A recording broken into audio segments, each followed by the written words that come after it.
Merci. Ce rapport appelle de notre côté quelques observations pour notre groupe, parce qu'en effet, les faits mis en avant par la Chambre régionale des comptes sont quand même assez graves, et même d'une sévérité rare de la part de la Chambre régionale, et qui concernent tous les domaines, au fond, la gestion des ressources humaines, la sécurité, la gouvernance, les finances, et je dois dire que nous avons été saisis un peu de sidération à sa lecture.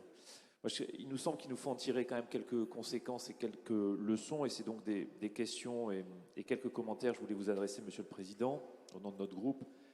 Le premier, c'est comment faire effectivement, au-delà du travail de la Chambre régionale des comptes, toute la lumière sur les dysfonctionnements et s'assurer qu'ils ne se reproduisent pas. Et j'ai entendu les engagements du président de Medparc, Christophe Duprat, pour aller au bout de, j'allais dire, la correction de ces graves dysfonctionnements.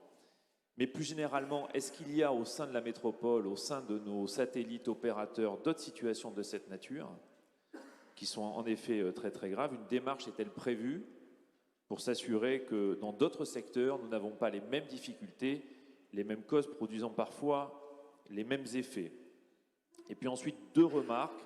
La première, je voudrais rejoindre celle formulée à l'instant par M. Mangon, dans la mesure où nous avons la démonstration que la régie ne nous prémunit pas de difficultés de gestion et qu'elle exige de notre part le même suivi rigoureux en termes de pilotage et de gouvernance.